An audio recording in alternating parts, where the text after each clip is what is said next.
Porteira aberta, seja bem-vinda, bem-vindo ao podcast do Patrone, espaço para falar do agro com quem entende. Do extremo oeste de Santa Catarina para o médio norte de Mato Grosso. O caminho percorrido pelo nosso convidado foi o mesmo de muitas pessoas que trocaram o sul pelo centro-oeste em busca de novas oportunidades. Para o catarinense de Anchieta, a mudança no início dos anos 80 também significou a entrada definitiva dele no agro, de onde nunca mais saiu. A fazenda localizada em Sorriso é motivo de orgulho. Com diferentes cultivos e pecuária de ponta, virou o exemplo de sucesso em diversificação. Fora da propriedade, o seu Nelson Piccoli também é referência. Tem longa trajetória no cooperativismo e no associativismo classista, junto a sindicatos e entidades ligadas ao setor produtivo.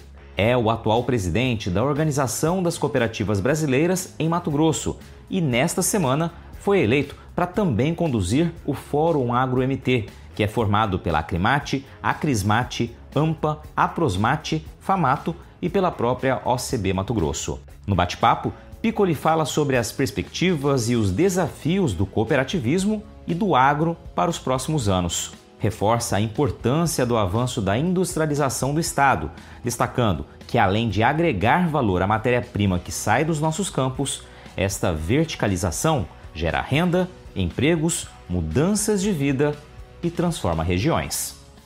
Seu Nelson Piccoli, vou dizer aqui, meu amigo, há 14, 15 anos estou aqui em Mato Grosso, o senhor sempre nos recebeu muito bem, né, toda a equipe do Canal Rural, depois quando eu estive na Centro-América também, voltei para o Canal Rural da mesma forma, sempre de portas abertas, e é sempre uma honra conversar com o senhor. E agora aqui no podcast, nesse bate-papo que talvez se torne aí da nossa relação aqui o bate-papo mais longevo, mais longo aí, né, de entrevista, de bate-papo gravado. Seja bem-vindo ao podcast do Patrone. Fico muito feliz que o senhor tenha aceitado e que a agenda tenha coincidido. Como é que o senhor está? Imagina, Patrone, para a alegria e a honra é toda minha, pois você realmente representa para o nosso segmento um diferencial do que é fazer comunicação. Então, são, como você falou, muitos anos da gente ter tido relações entre as entidades e mesmo fora delas, e é uma honra muito grande hoje estar aqui representando o sistema cooperativo e agora nessa nova função, de poder contribuir um pouco mais com as entidades produtoras do nosso querido e amado estado do Mato Grosso. Maravilha, para quem está ouvindo aí já esse quase um spoiler que o seu Nelson Piccoli traz aqui, né? Porque nessa semana, inclusive, ele foi eleito o novo presidente do Fórum Agro Mato Grosso, Fórum Agro-MT, que é uma entidade que reúne aí as principais entidades do agro mato-grossense, com exceção da AproSoja, que já fez parte também do Fórum Agro, e que tem como objetivo central, né, discutir os assuntos ali que são relevantes para o setor, analisar eventuais projetos de lei, né, temas que possam gerar prejuízos ou benefícios para o setor produtivo. Em linhas gerais é mais ou menos isso, mas eu queria que ouvir do senhor, né, o que é o Fórum Agro, e a gente já começar falando sobre essa nova demanda na tua agenda também. Como você bem frisou, o Fórum Agro foi criado entre as entidades de produção organizadas dentro do nosso estado, que é mais ou menos o equivalente ao IPA lá de Brasília, que na época foi originário do mesmo grupo de pessoas aqui do Mato Grosso que criaram o Fórum Agro aqui por necessidade também. Parecido com lá. Você falou das entidades que fazem parte, exceto a AproSoja, que saiu, e eu tenho certeza que eles retornarão, porque foi um caso pontual, que não vem ao caso, e que todas as entidades que estão no fórum, todo o segmento do Estado entendem o quanto a AproSoja realmente representa o segmento de produção de grãos. Então, ela é fundamental. E não é por essa ausência dela fazer parte que ela deixou de contribuir também com o Fórum Agro em assuntos pontuais que, quando necessário, toda a equipe e a diretoria sempre tiveram uma parcela de contribuição em ideias e alinhamento. mas eu tenho certeza que em breve a ProSoja fará parte de novo do Fórum Agro. Maravilha, vamos aproveitar a pauta então aqui já o assunto Fórum Agro, né? Me fala um pouquinho, senhor Nelson, do que o senhor imagina para esses próximos anos, para esse primeiro ano da gestão, né? O senhor está agora assumindo a cadeira que até então, durante 4 anos, foi ocupada pelo Itamar Canossa, que inclusive participou aqui do podcast também, sempre extremamente solícito, né, em trazer as informações do agro para os jornalistas, para os comunicadores, e assim como o senhor, o que o senhor pensa dos próximos anos aí, especialmente desse ano que a gente está agora? O mundo está num momento muito delicado. O Brasil também, em várias áreas climáticas, econômicas, de baixo rendimento a praticamente todo o setor produtivo, e aquela pressão que o segmento de produção agrícola tem sobre a questão europeia ou as questões ambientais. Então, o Fórum Agro, ele tem originariamente o papel de ver todas as questões de leis novas, todas as questões de ataque ao setor produtivo com colocações incorretas, de trazer à mesa todas as entidades, analisar o tema, compartilhar a visão de cada entidade e unificar uma única ação de resposta ou de ação para mostrar para os parlamentares do Estado ou para o Executivo de que, da maneira que está saindo a lei ou da maneira que está se tratando o assunto, não espelha a realidade da origem. Então, o nosso Fórum Agro, ele tem um papel importantíssimo nesse segmento. Além disso, ele é muito importante para abrir uma visão diferenciada do que já existe nas entidades. Por exemplo, todas as ações do setor da carne, do grão, de qualquer segmento do agro, dentro da porteira e como organização, está maravilhosa. Nós somos um exemplo para o mundo de produzir ambientalmente correto, de fazer as coisas totalmente organizadas. E nós temos uma nova oportunidade aqui, já que estamos organizados e somos excelência em produção responsável, ambientalmente correto e em volume muito grande. O Fórum vai servir também e serve também para mostrar novas oportunidades de cada cadeia produtiva. A exemplo daquilo que já tem se falado muito, o nosso estado é com produção exemplar em volume e em qualidade, e nós não industrializamos. Nós somos excelentes no setor primário, e a agroindustrialização é uma oportunidade e uma necessidade que o Estado tem, muito bem direcionada pelo governo do Estado, pela Assembleia Legislativa, e por necessidade nós podemos entrar com as entidades produtoras, com ações e cooperativas para fazermos parte da industrialização daquilo que já produzimos. Então eu acredito que o Fórum continuará fazendo aquilo que sempre fez, talvez uma fórmula um pouco diferente, porque muda o presidente e cada um tem uma maneira de conduzir, mas sempre com o mesmo objetivo. Então, basicamente, no que vinha sendo feito, fazer a mesma coisa de uma fórmula talvez um pouco diferente. E incrementar mais, levar a conhecimento de todo o segmento a importância que é para o Estado em agroindustrializar com a participação nossa. Não precisamos fazer toda a cadeia de industrialização com nós, produtores. Parcerias.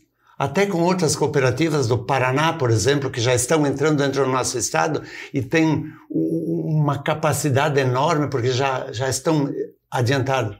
Fazer parcerias.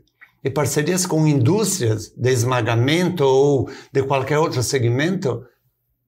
Parcerias para tornarmos o setor produtivo sócio também da indústria, que agrega valor, traz benefícios ao Estado e a toda a população do Estado do Mato Grosso. Exatamente, gera muita oportunidade, né? Para a gente encerrar momentaneamente a pauta referente ao Fórum Agro, a gente não tem como deixar de ouvi-lo sobre o assunto que foi polêmica nas últimas semanas, né? E que essa semana, com o apoio do setor produtivo, inclusive, foi vetado pelo governador Mauro Mendes integralmente, que foi o projeto de lei complementar, né? O PLC 18 de 2024, né? Que falava sobre a classificação ou reclassificação da fitofisionomia vegetal aqui, né, no estado, poderia mudar aí um pouco áreas que estão em transição de cerrado para bioma Amazônia e vice-versa, né, e gerou, claro, muita polêmica. Eu queria que o senhor falasse um pouquinho sobre esse apoio ao veto do governador e o trabalho que deve ser feito tecnicamente, né, acima de tudo, daqui para frente, para, de fato, essa discussão ser elucidada, né, porque a gente sabe que você utilizar uma escala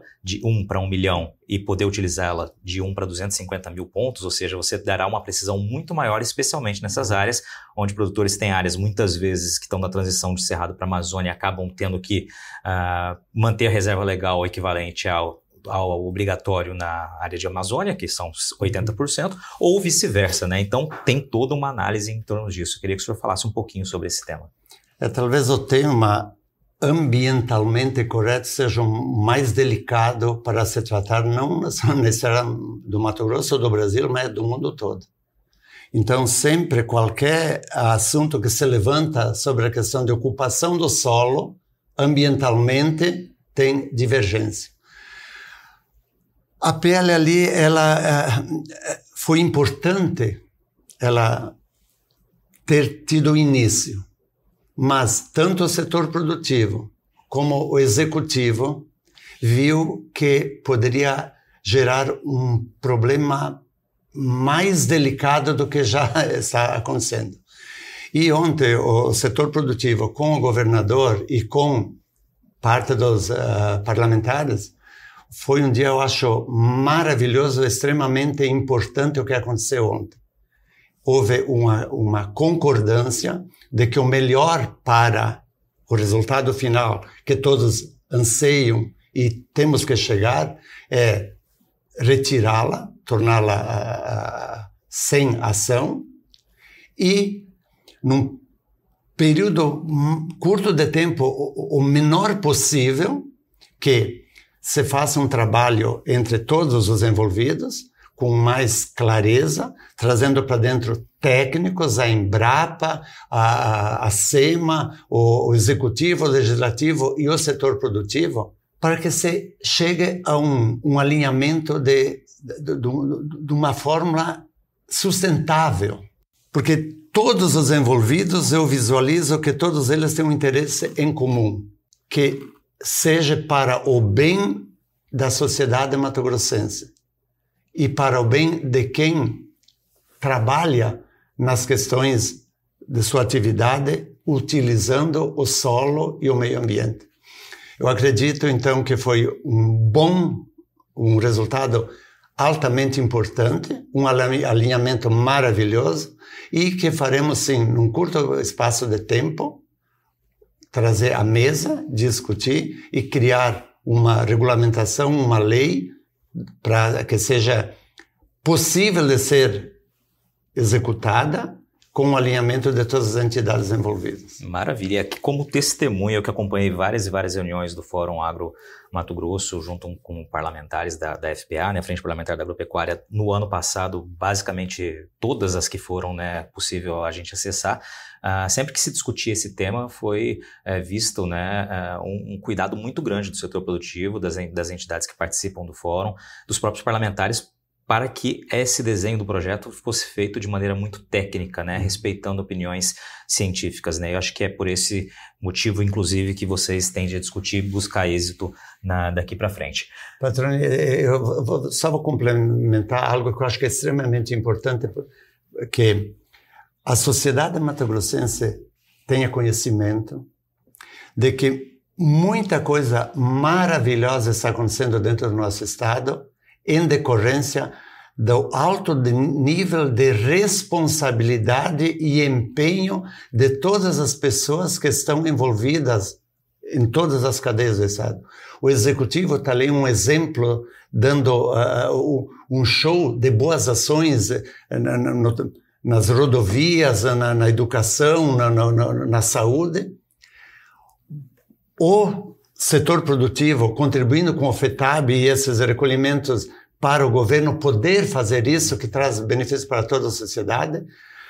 O Fórum Agro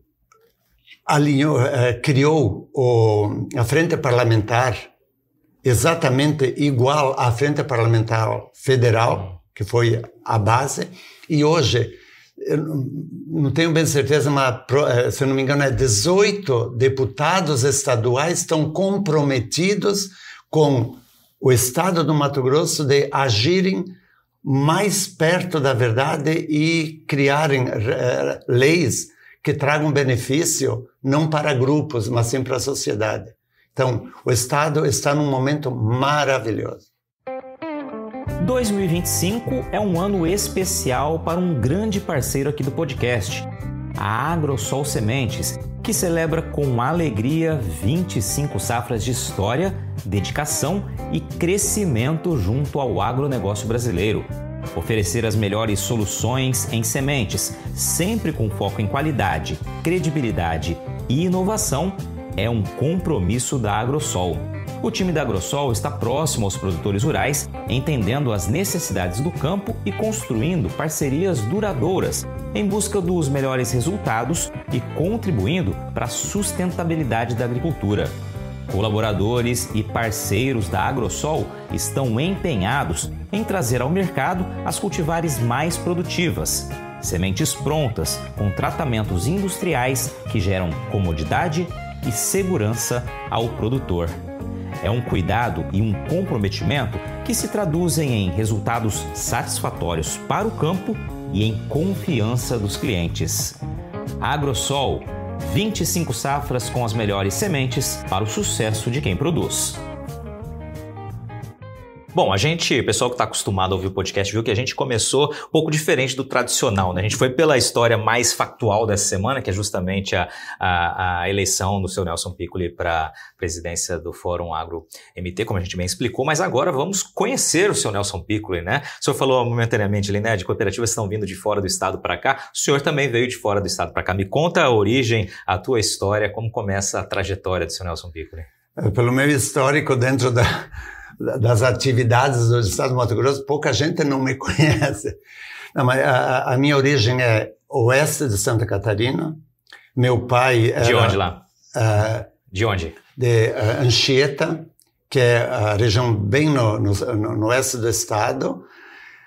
Meu pai foi um louco que fundou a cidade de Anchieta, levou minha mãe com 9 filhos, onde tinha um rancho e dois acampamentos de alguém que estava colocando uma serraria no meio do mato. Veja a loucura. E eu fui o primeiro ser humano que nasceu lá, por isso, imagine as dificuldades.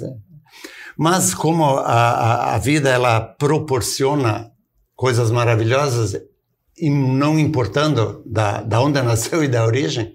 Então, eu sou do oeste de Santa Catarina, vindo de uma família basicamente da colônia, com meu pai um viés muito do comércio, e daí a cidadezinha lá foi crescendo e acabou trazendo os irmãos e criaram uma empresa, Irmãos Piccoli, e eu fui criado um pouco na roça e um pouco já no comércio. Minha formação é técnica em contabilidade, e em 74, ao me formar contador, fui trabalhar com um irmão meu em Campo Herê, que é uma cidade ao lado, já trabalhando para fazer a gestão de empresa que ele tinha e também a contabilidade. Então, a minha primeira atividade foi escritório de contabilidade e fui me envolvendo. Criei o sindicato lá a pedido, a cidadezinha precisava, e o associativismo, de certo, está no meu sangue, e de lá para cá não parou mais.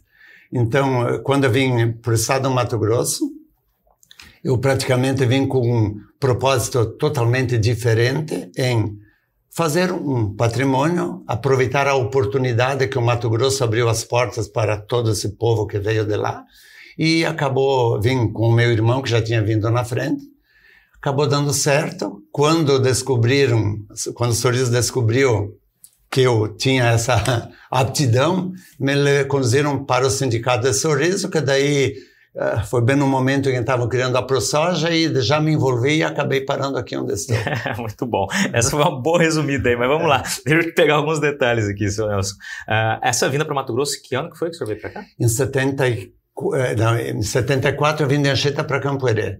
E em 81 eu vim visitar meu irmão que já estava aqui, e daí, por necessidade, ele tinha que vender um pedaço de terra, e eu acabei comprando para ajudá-lo. Ele não quis que eu ajudasse. Não, só se você me comprar. E eu comprei e acabou daí desenvolvendo do jeito que desenvolveu em 84 para frente o estado do Mato Grosso, que acabei vendendo tudo lá e vindo para cá já para trabalhar na agricultura. E essa terra já era em Sorriso, já, que viria a ser Sorriso. Sim, ali, Sorriso, Primaverinha ali. Primaverinha, né? E aí, o senhor falou, eu vim para cá para começar a trabalhar na agricultura. Então, nessa época, o senhor comprou terra, mas não estava mexendo com a agricultura efetivamente.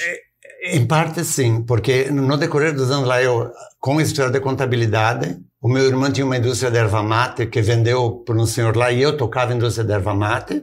Daí eu fiquei com esse senhor um períodozinho, ele não se deu muito bem, daí eu saí para ir trabalhar com meu sogro, que tinha madeireira e eu já fazia contabilidade, e comecei a fazer lavoura com ele lá em Campoerê. E um ano depois que o meu irmão vendeu, eu e o meu sogro compramos a indústria de erva mate. Daí, então, eu fui um mesclado, industrial, agricultor, contador, e daí quando quando nós vimos que aqui seria algo sensacional, o meu sogro também, que já era dono de madeireira lá, parou com a madeireira e nós seguimos com lavoura, vendeu lá e também comprou aqui uma área maravilhosa e nós tornamos agricultores aqui no estado do Mato Grosso. Em separado, e ele veio e ficou com os filhos e eu fui para Sorriso tocar minha vida em separado. Legal. Eu sempre pergunto uma coisa para quem participa aqui do podcast, seu Nelson, que é qual a primeira imagem que lhe vem na cabeça, a primeira memória do senhor no campo? Seja criança, adolescente, já adulto, enfim, a primeira imagem que o senhor se lembra de campo. Era trazer pasto da roça lá em Anchieta para tratar as vacas para a mãe tirar leite. Era um sofrimento, um sacrifício, nada. Imagina, Anchieta é bem... agricultura de enxada. E a gente trabalhava uma parte na agricultura, estudava, e com 14 anos já eu fui para a loja Irmãos Piccoli, que já tinha idade para trabalhar, hoje em dia já não pode mais, e daí eu já fui para o comércio. Então, sempre a agricultura esteve nos princípios básicos da formação. Então, vejo que o que me vem de imagem é o sofrimento da nossa região lá, que tinha que se produzir tudo, fazer tudo para poder sobreviver, porque naquela época, aquela região, imagina. Imagino. Agora, aí o senhor veio para cá, então, começar com a agricultura. O senhor começou já plantando soja, como foi esse início? E hoje o senhor cultiva o quê? Qual que é a história da propriedade do senhor hoje, a atualidade hoje dessa? Eu vim bem no momento em que a soja já estava consolidada. Então já se sabia um pouco como que já tinha variedades adequadas, porém a gente longe do procedimento correto, como existe hoje. Então tudo foi se transformando, foi melhorando. A Embrapa também aqui teve um papel fundamental e o segmento foi maravilhoso. Então eu já vim plantando um pouco de soja e daí foi aumentando. Quando em 84 eu comecei, em 89 eu já me desfiz tudo lá e vim. Coloquei uma loja de esporte em Sorriso, que eu sempre gostei de jogar futebol. Uma loja de esporte para dar uma sustentação e me joguei dentro da propriedade para melhorar. Houve um período em que eu vendi a área lá de Sorriso, eu comprei uma área de Mutum, ampliei ela um pouco mais. 10 anos depois eu tive uma inspiração divina e vendi uma área de terra de 750 hectares na Mutum e comprei uma área a 35 quilômetros de Sorriso, onde era 140 de Sorriso, eu sempre morei lá, maravilhosa, onde eu sempre tive um viés de diversificação. E uma historinha ali, eu sacrifiquei o meu filho fazendo ele entender que era importante ele fazer técnico agrícola a partir do momento que ele disse que gostaria de seguir. Com 13 anos de idade, mandei ele para Concórdia, Santa Catarina, para fazer técnico agrícola, porque lá, como eu sou de lá, vi que ele ia aprender tudo sobre pequenos animais, tudo. E direcionei ele a fazer a faculdade aqui, porque já eu tinha conhecimento de que aqui o solo é diferente, as variedades eram diferentes. E ele seguiu o caminho e fez agronomia aqui. E quando surgiu uma oportunidade de eu trocar a área de Mutum para essa de Sorriso, me chamaram de louco uns amigos, porque de uma área de 24 mil hectares, que os meus amigos lá de Sorriso me colocaram numa relação, eu fui o sexto a escolher de uma área grande, um pedacinho, e eu peguei uma área dobrada, já uma parte aberta, onde eu visualizei água à vontade, possibilidade de pecuária e bastante morinhos de cascalho. Então, em 300 hectares dos 1.600, é área dobrada já aberta naquela forma. E com aquele viés de diversificação, extrair da propriedade tudo o que era possível e não ampliar com arrendamentos e coisas, hoje a minha propriedade virou até um ponto de referência para o Ricardo Arioli, que traz pessoas para ele mostrar. É uma propriedade que deu possibilidade, então, de pivôs, e ela produz, basicamente, acho, 5 ou 6 tipos de grãos com pecuária. Na época, lá no passado, eu tinha uma ovinocultura que você conheceu. Essa eu visitei. De alto padrão. Então, é uma propriedade com uma diversificação maravilhosa. E para mim, a surpresa agora da ação do meu filho, que faz 20 anos que ele está, quando me jogaram para as entidades aqui, ele foi pegando, então, o viés. Hoje nós plantamos 300 hectares de amendoim, e agora um dos pivôs, ele plantou arroz, colheu arroz, achei que ele ia colocar milho, não, vai plantar mais amendoim. Então é uma propriedade extremamente e altamente produtiva, com 3 safras cheias o ano todo. É isso aí, quando a gente fala em sustentabilidade, está aqui um grande exemplo de produção sustentável, né, aproveitando, otimizando o uso da terra. E além da produção de grãos, uma pecuária com cria, recria e engorda, com cruzamento do Angus, então tá maravilhoso. Maravilha. O Arioli aqui que o seu Nelson citou, o Ricardo Arioli, aliás, está devendo uma entrevista aqui, produtor rural, comunicador, tem o Momento Agrícola toda semana, né? Um programa fantástico. E essas visitas que o seu Nelson se referiu é que o Arioli, entre outras atribuições, entre outras funções e contribuições ao setor, ele constantemente traz, né, missões internacionais ou é convidado por missões internacionais para que ele apresente um pouco do estado de Mato Grosso, e a fazenda do seu Nelson é uma dos pontos de parada aí, justamente por conta desse diferencial todo que ele aqui relatou. Aí o senhor mencionou que quando me jogaram para as entidades, né? Ou seja, o senhor falou, foi para o Sindicato Rural de Sorriso, a ProSoja estava no momento ali de elaboração de criação, participou também da diretoria da ProSoja, da Federação da Agricultura, já falamos aqui do Fórum Agro, e no ano passado o senhor também assumiu ali o sistema OCB aqui de Mato Grosso. O senhor falou já um pouquinho de cooperativismo, começou a falar, e eu queria que o senhor rapidamente já narrasse, né, brevemente essas participações que o senhor teve nas entidades até chegar à OCB. Por estar envolvido dentro das entidades aqui, eu não tinha grande conhecimento do que era a OCB, e sendo associativismo. E cooperativismo é uma forma de associativismo. Então, por alguma razão, eu já defendia o associativismo dentro da FAMATO, como diretor, e da ProSoja, e a OCB, através do Adair e do Dr. Onofre, presidente e o executivo, me descobriram, e nós, na época, criamos um projeto entre a AMPA, a ProSoja, e como eu estava nas duas casas, também auxiliado pela FAMATO, e a OCB. E criamos o Fórum das Cooperativas. E passamos a divulgar o cooperativismo. E me levaram como conselheiro da OCB do ramo agro. E quando da ProSoja, no circuito da ProSoja, a ProSoja criou um momento em que eu estimulava e falava sobre o cooperativismo. E ali foi uma das coisas importantíssimas para o cooperativismo dentro do agronegócio.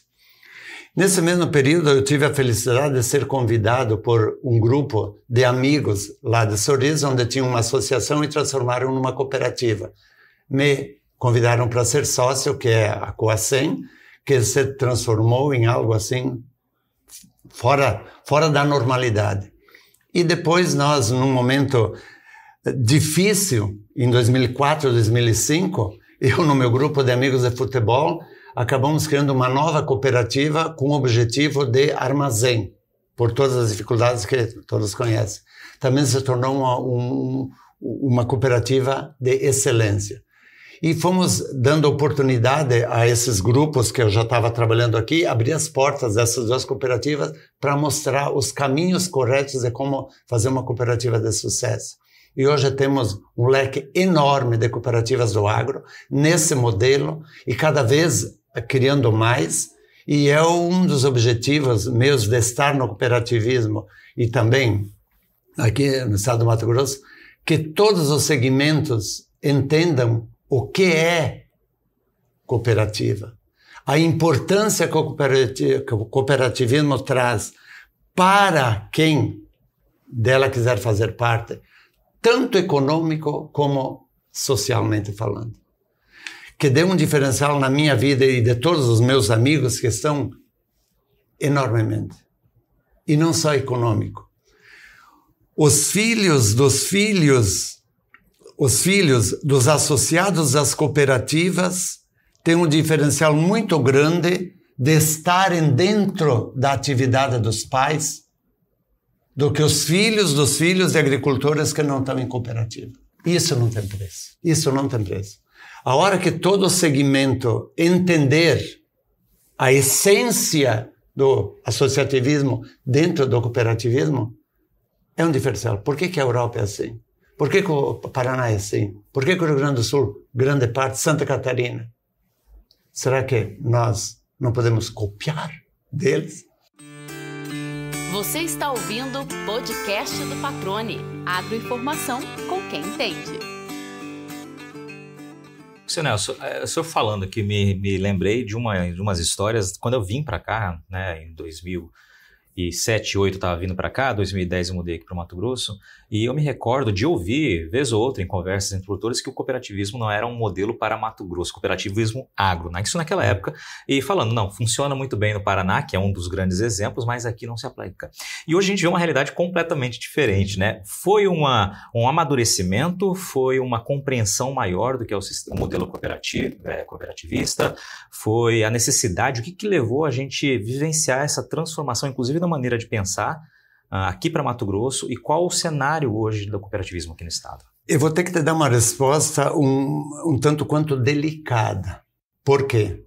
A essência do cooperativismo a nível nacional é igual em todos os estados. O cooperativismo está dentro da Constituição brasileira, como está o setor sindical federativo, que é a federação. Ele é protegido pela Constituição brasileira. A origem do cooperativismo no sul do país, ele tem uma origem cooperativa empresarial, que é uma empresa dentro do portfólio das leis cooperativas com alguns benefícios e procedimentos. Houve um período aqui no Brasil em que algumas cooperativas, como é natural, como qualquer empresa e qualquer atividade, algumas cooperativas, naquele modelo, criaram problemas muito sérios para seus associados. Em decorrência de ser cooperativa? Não. Pela fórmula como gestores da cooperativa levaram a condução da cooperativa. Quando nós começamos a vir para o Mato Grosso, veio uma geração da minha, que eu era jovem, já fui jovem também, da minha, com muita restrição ao cooperativismo, porque nossos pais, ou de alguns, passaram por dificuldades. Que eu sei, o modelo cooperativo que nós implantamos aqui para o agro, nasceu base praticamente do conhecimento que eu tenho daquele modelo da Coacem, com a mesma essência que tem a mesma importância do modelo lá do Sul. Os dois são maravilhosamente benéficos, porém, com um modelo de ação diferente. As cooperativas nossas do agro aqui do estado, elas não compram nada para vender para o associado.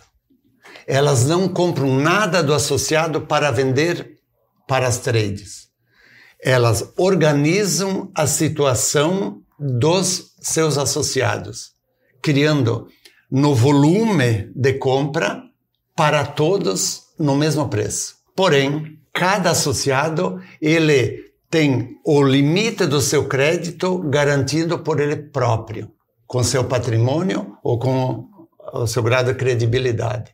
Direto nas revendas das empresas, direto de quem se compra. Ao vender, também, a cooperativa só cria em volume que o associado queira vender naquele momento o melhor preço que a trade vem a pagar e repassa imediatamente para o associado o ganho total. E daí, mas como ela sobrevive, as cooperativas sobrevivem? Cobrando taxa. Exemplo, a Aquacem cobra por área plantada, tanto por hectare de área plantada de seus associados para manter a estrutura. A Aquavil, que é mais armazém e daí também comercialização, ela, ao entregar a soja na Aquavil ou o milho, eu tenho um percentual na soja, 2,5% do volume fica para a cooperativa, que ela daí então é o ganho dela para administrar. Então, a partir do momento que se criou esse modelo de cooperativa aqui, conseguimos mostrar para o setor produtivo que ninguém avaliza ninguém, a cooperativa nunca vai se endividar, ela nunca vai comprometer o patrimônio individual de seus associados. Ela tem uma corresponsabilidade com alguns detalhes de alguma infelicidade de algum sócio ter problema? Sim, mas não no comprometimento muito grande, porque qualquer ação dentro da cooperativa, o patrimônio do associado já garante e a cooperativa administra os limites que ele pode se endividar. Então não tem problema nenhum. Então esse foi o grande tchan de que mudou a história do cooperativismo aqui no nosso estado, que tinha essas restrições que você falou. Excelente, excelente. Ouvido, senhor, toda essa análise, né, e realmente o que a gente tem visto é um crescimento muito expressivo do cooperativismo aqui em Mato Grosso, até por conta de toda essa transformação que o senhor mencionou. E toda vez que eu participo de eventos com vocês, né, com a CBA, eu fico cada vez mais impressionado com os números, né? Se o senhor puder trazer alguns aqui, só para que o pessoal também tenha acesso a eles, né, de como a gente está de cooperativismo aqui em Mato Grosso. Falar em números é bem delicado porque normalmente não, sempre é a equipe que tem, como a gente tem tudo departamentado, é a equipe que sabe.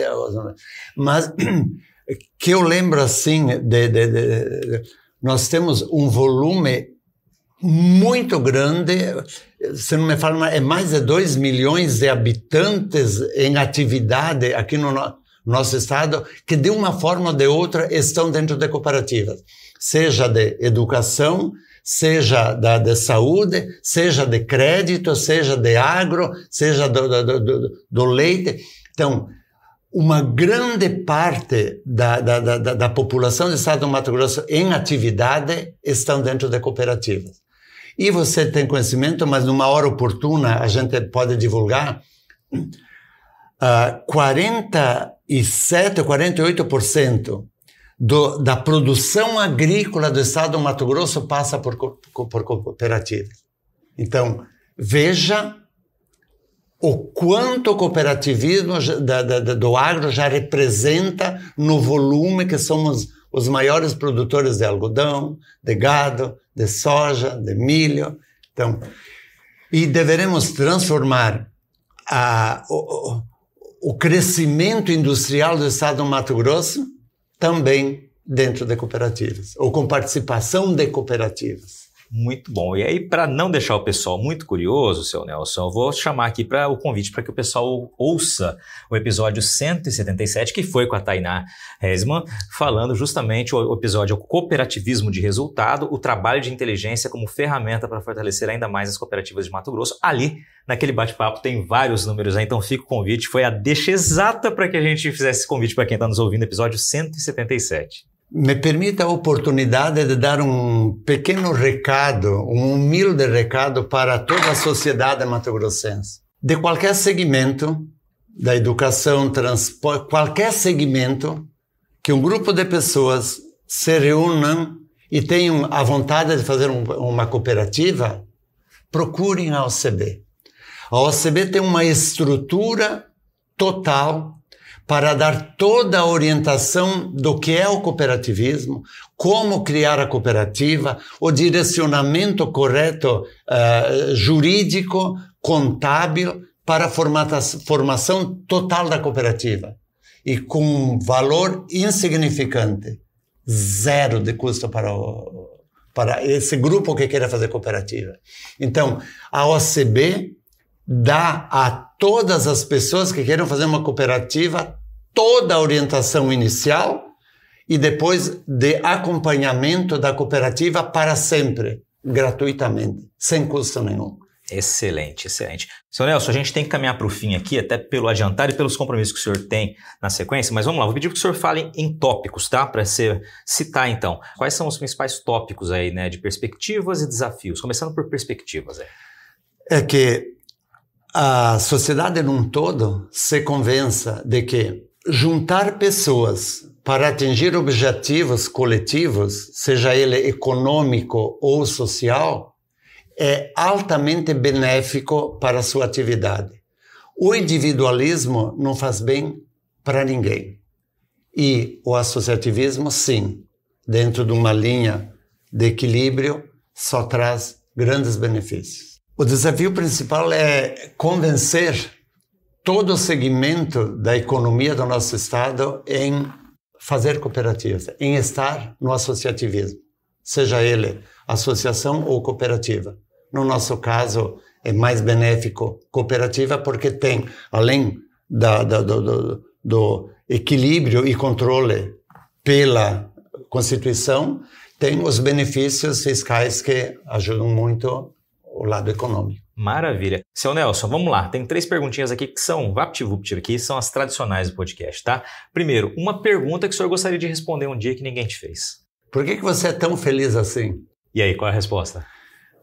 Porque eu faço parte ou eu compartilho de todas as minhas ações com pessoas que eu quero bem. Então, em tudo, eu sempre estou rodeado de pessoas. E pessoas que têm mais ou menos o mesmo perfil meu. Muito bem, acho que foi a resposta mais rápida que eu vi até hoje nesses 190 e tantos episódios do podcast. Tá na ponta da língua aí. Uma curiosidade sobre o senhor. Talvez é uma coisa que eu tenho dentro de mim. O questionamento de amigos, de compadres e até da família. Por que você se dedica tanto a outras pessoas também além da família? Me faz bem. Eu me sinto feliz. Muito bem. E agora, essa mais fácil de todas, né? As pessoas que eventualmente não lhe conheçam e queiram conhecer, queiram trocar uma ideia com o Nelson Piccoli, qual o caminho? Não sei se o senhor está nas redes sociais, mas eu sei que o senhor vai estar na OCB. Me fala aí como é que o pessoal te encontra. Ou lá em Sorriso, a qualquer momento das 24 horas do dia, não importa se é de manhã, de tarde ou à noite. E, claro, na OCB, aqui no Mato Grosso, que toda semana eu estou aqui. E as portas da minha vida e da entidade da qual hoje eu estou presidindo estão de portas abertas para qualquer tipo de assunto.